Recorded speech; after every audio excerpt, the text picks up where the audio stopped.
Hello, everybody, and welcome to WorldTVOnDemand.com, bringing you some breaking news. And we're going to have the full rebuttal from Ted Cruz. And you're going to have to stay and watch this now because you want to listen to what Ted Cruz says. But I got to give the other side the opportunity first.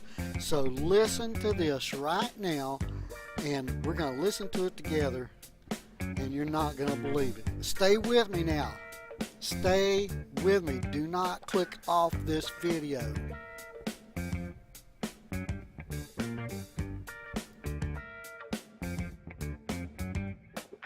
Attorney General Barr, has the President or anyone at the White House ever asked or suggested that you open an investigation of anyone? I wouldn't. Yes or no? Could you repeat that question? I will repeat it.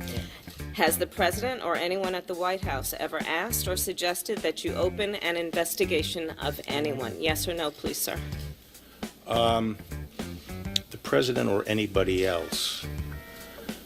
Seems you would remember something like that and be able to tell us. Yeah, but I'm trying to grapple with the word suggest. I mean, there have been discussions of matters out there that they have not asked me to open an investigation. But Perhaps they've suggested, I don't know. I wouldn't say suggest. hinted, I don't know. inferred. You don't know. Okay. Now, that was a bizarre line of questioning from someone in Congress, I gotta say. So, I guess the question would be, they should ask Holder, have you ever directed the FBI or the CIA to investigate, or to look into someone running for president of the opposite team? Mr. Holder, have you ever done that? I mean, let's hear this next little tidbit.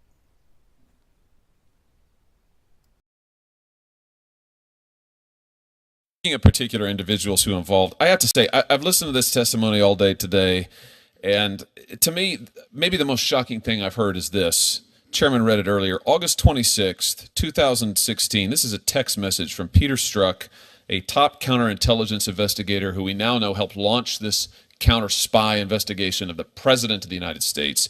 Peter Strzok says, just went to a Southern Virginia Walmart.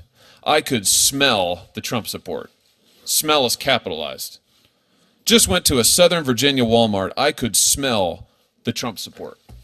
My view, you want to know what's really going on here? You want to know why the counterintelligence investigation really happened? You want to know why we're all really sitting here today? That's why, right there, is because an unelected bureaucrat, an unelected official in this government who clearly has open disdain, if not outright hatred, for Trump voters, like the people of my state, for instance. I could smell the Trump support, then tried to overturn the results of a Democratic election. That's what's really gone on here. That's the story. That's why we're here today. I cannot believe that a top official of this government, with the kind of power that these people had, would try to exercise their own prejudices, and that's what this is. It's open, blatant prejudice. Would try to use that in order to overturn a Democratic election. And to my mind, that's the real crisis here. And it is a crisis, because if there's not accountability, if this can go on in the United States of America, well then my goodness gracious, we don't have a democracy anymore. Oh my goodness, did you hear all that? That was a mouthful. That guy knows how to articulate what he is thinking on his mind. Not like me. I mean, I just fumble along sometimes. But now, let's listen to Ted Cruz and Barr go back and forth and talk about this 400-page report that he did on the Trump investigation put forth by Holder, the FBI, the CIA, and the Obama administration, and Hillary and Bill, and just everybody. So let's move on to that, and let me know what you think in the comments below. Your thumbs up and subscribe to the channel and all that stuff. That would be great. But let's listen to Ted Cruz right now. And let me start by just saying thank you. You've had an extraordinarily successful legal career. You didn't have to take this job.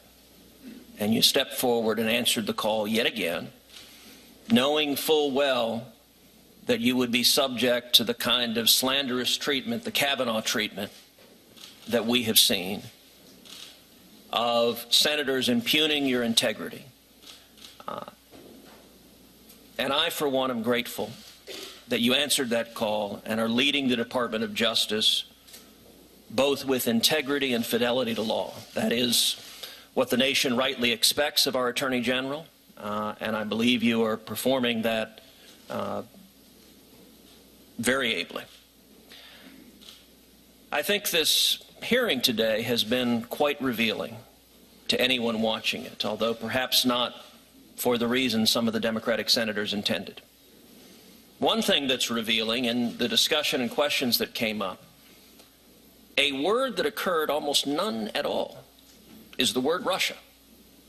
For 2.5 years, we heard Democratic senators going on and on and on about Russia collusion.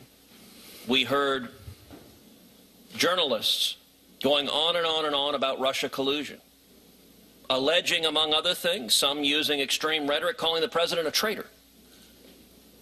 We heard very little of that in this hearing today. Instead, the principal attack that Democratic senators have marshaled upon you concerns this March 27th letter from Robert Mueller.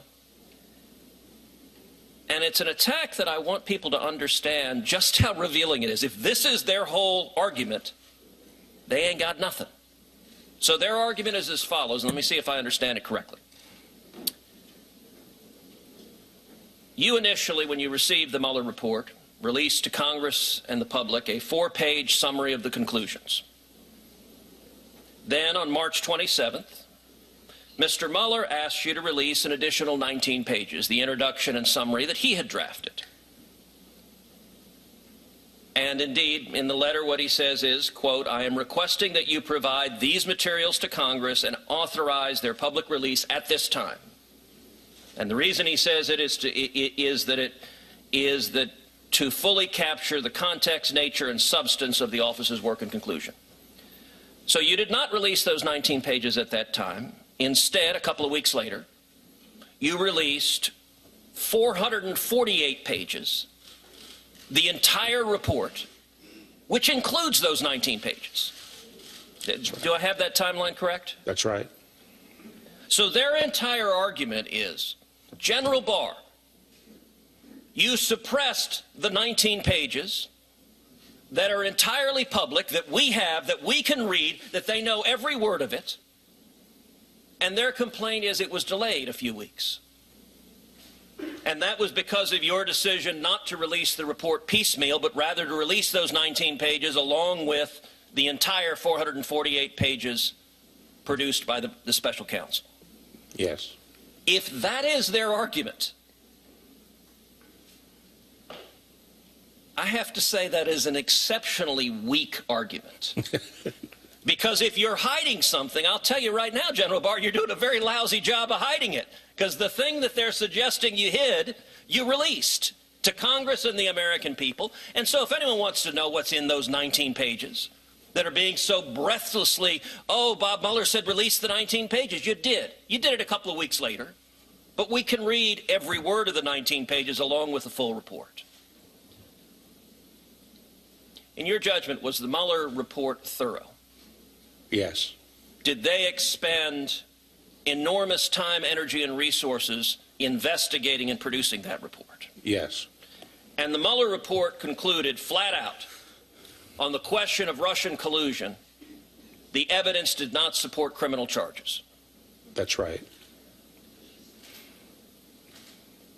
And indeed, the Mueller report, if I have these stats right, was compiled by 19 lawyers who were on the team, approximately 40 FBI agents, intelligence analysts, forensic accountants, and professional staff.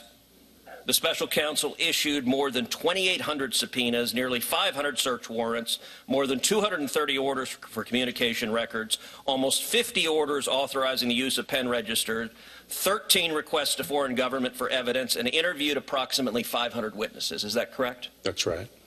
So we have investigated over and over and over again and the substance of the accusations that have been leveled at the president for 2.5 years have magically disappeared. Instead, the complaint is the 19 pages that we can all read that is entirely public, could have been released a few weeks earlier. Oh, the calamity. Let me shift to a different topic, a topic that has been addressed already quite a bit. I believe the Department of Justice under the Obama administration was profoundly politicized and was weaponized to go after political opponents of the president. If that is the case, would you agree that politicizing the Department of Justice and weaponizing it to go after your political opponents is an abuse of power? I think it's an abuse of power regardless of who does it. Of course. Yeah. To the best of your knowledge, when did surveillance of the Trump campaign begin? The position today appears to be that it began in July, but I do not know the answer to the question. It is an unusual thing, is it not, for the Department of Justice to be investigating a candidate for president, particularly a candidate from the opposing party of the party in power? Yes. Do we know if the Obama administration investigated any other candidates running for president? I don't know.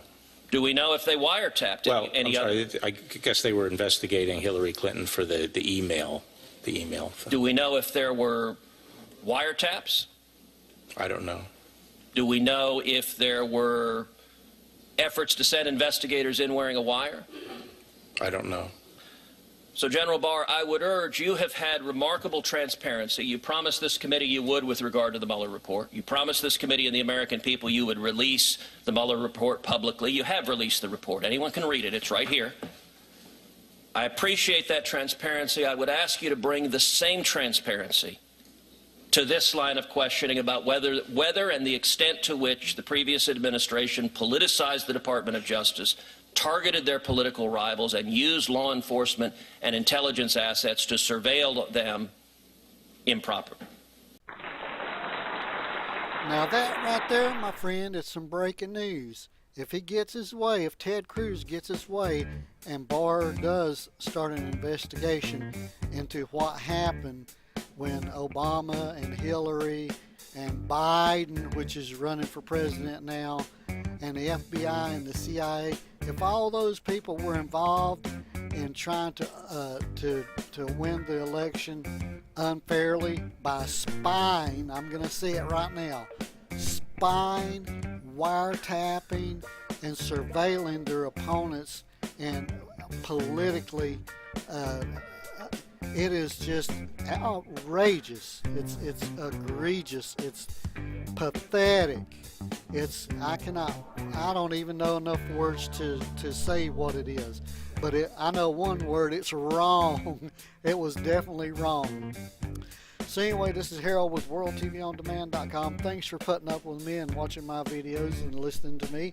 Give me a thumbs up, subscribe to the channel, and as soon as I can come up with some more video of some nice stuff like that, I will put it on my channel. So, I've said enough. This is Harold, signing off, baby. Have a great day.